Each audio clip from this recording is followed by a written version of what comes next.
Hey everybody, this is Eric Worre and welcome to networkmarketingpro.com.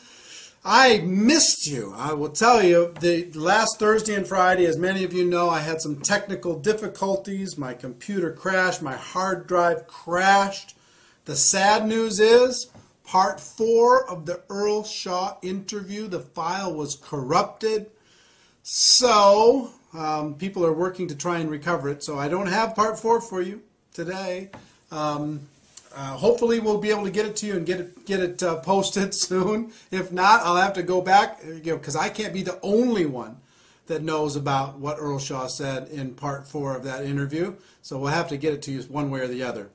But today, to make up for that, I want to give you something that is a jewel, something that if you use it, you will get great results, and if you don't use it, you just won't get as good a results. So many people, at the end of a presentation, they just don't know what to do. They talk to their prospect. The prospect takes a look at a videotape, or they listen to an audio tape, or they go through a presentation, or they sit in a meeting in somebody's home, or they go to a hotel, and at the end of the meeting, then they don't know what to do. They're like, what did you think? And the person says, well, I don't know. And they say, okay, well, call me. And people just leave. And what people are really looking for at that moment in time is some leadership. And I'm resistant to exact verbatim scripts. I'm very resistant to that because people never say what they're supposed to say. But I will tell you this. The power of asking questions is an awesome force. The power of asking questions, number one, and acting as a consultant in a consultant posture and a consultant mindset is the second most important thing. So if you're acting as a consultant to try and help them get to a result that will help them, then you're going to get better results.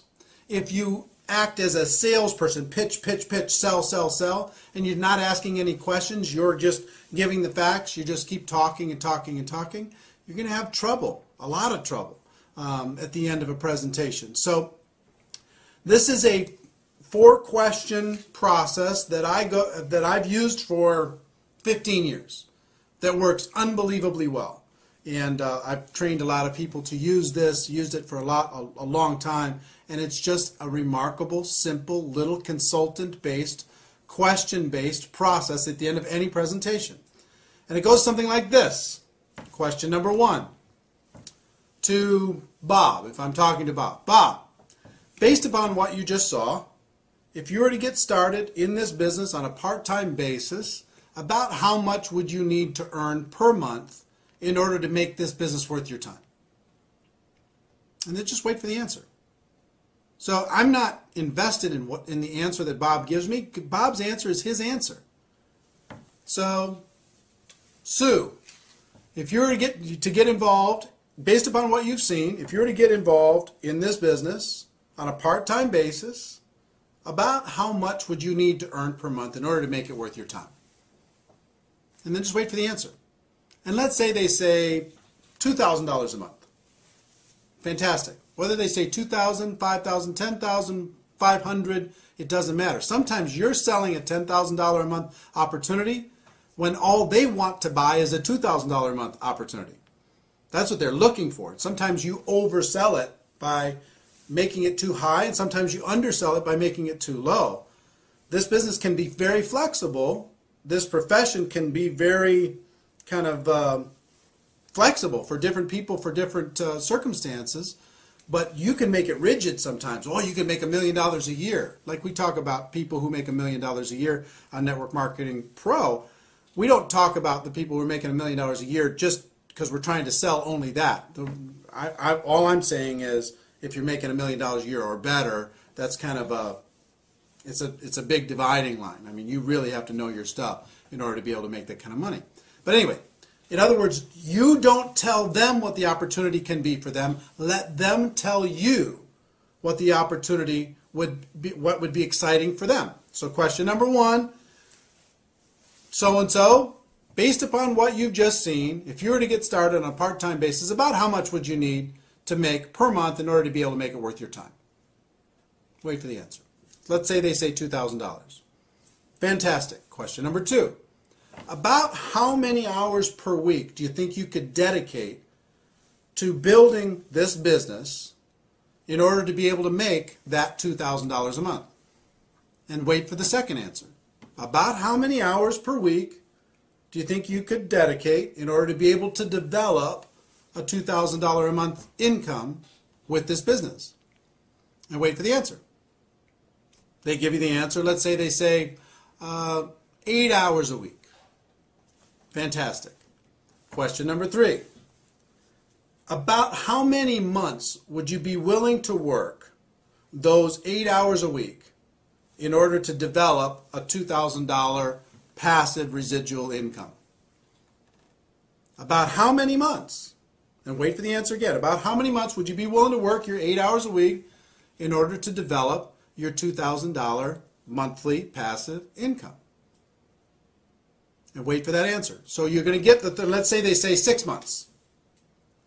Then, and sometimes you're going to get unreasonable expectations. But let's say they say 6 months, which is reasonable.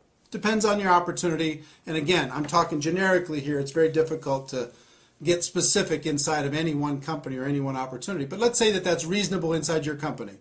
If someone were to be dedicated, working 8 hours a week for 6 months, focused time, and they were very coachable, that they could develop a $2,000 monthly income.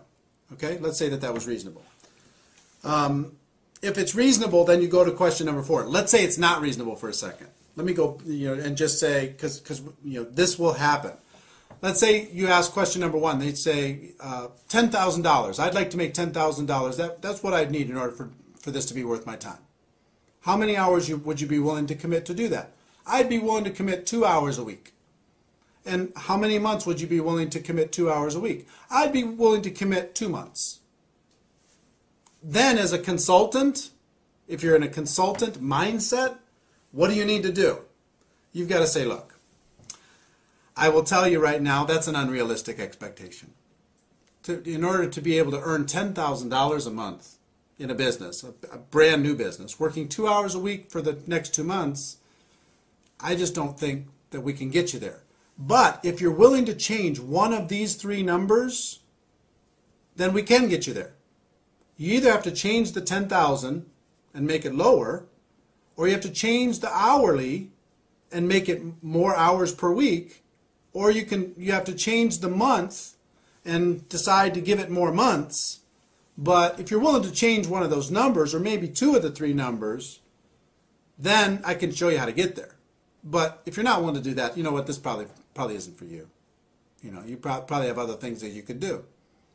So coach them to be able to set reasonable expectations based upon one of those 3 things. Okay, so you understand? And you will gain more credibility when you say, you know what, this probably isn't for you, and you coach them into a reasonable expectation by saying you're going to have to change one of those 3 numbers. You'll gain way more credibility than you'll say, okay, fine, great, just join. That doesn't give you any credibility at all. If you let them know that, if somebody tells you can make $1 million a year and you can do it, you can make $100,000 a month and you can do it in your first 90 days and you could do it working 10 hours a week, does that buy you any credibility? It doesn't. Even if they sign up, it doesn't buy you any credibility. So question number 1, how much money per month, in order to be able to make it worth your time? Number 2, how many hours per week would you be willing to commit in order to develop that income? Number 3, how many months would you be willing to work those hours per week in order to be able to develop that income? So let's say that those are reasonable. Then question number 4 is really simple. I would just say, look, if I could show you how to get that $2,000 monthly income, working 8 hours a week, focused time, you'd have to be really coachable, over the course of the next 6 months, is there anything else you need in order to get started? Anything else you need to know in order to be able to get started? And just wait for the answer. And I promise you, 90% of the time they say, you know what, if that can happen, I'm ready to go. Because you have let them, by asking questions, you have let them create a reality that they could get excited about. You know, some people are going to shock you. You think that they're going to want $5,000 a month, and all they want is $500. You don't know that they just sat, you know, with their spouse talking about bills, and they just need to make some credit card payments. So you're selling $5,000 a month, $10,000 a month, $4,000 a month, $2,000 a month, and all they want to buy right now is $500 a month. So instead of trying to sell something and you don't know what they want to buy, ask them what they want to buy. And so long as it's reasonable inside of your company, inside of your opportunity, then you can help them create a roadmap in order to be able to make that happen. So if somebody's really ambitious and say, you know what, I've got to make something happen. I need to make $5,000 a month because I just lost my job, or this happened, or that happened, or something, you know, there's some crisis happening in our family. Okay, how many hours a week would you be willing to work? I'm willing to work 40 hours a week, 50 hours a week. I'm willing to do whatever I need to do in order to be able to make it happen. And how long would you be willing to work that in order to be able to make it happen? I need to make it happen pretty fast. I got to make it happen in 90 days.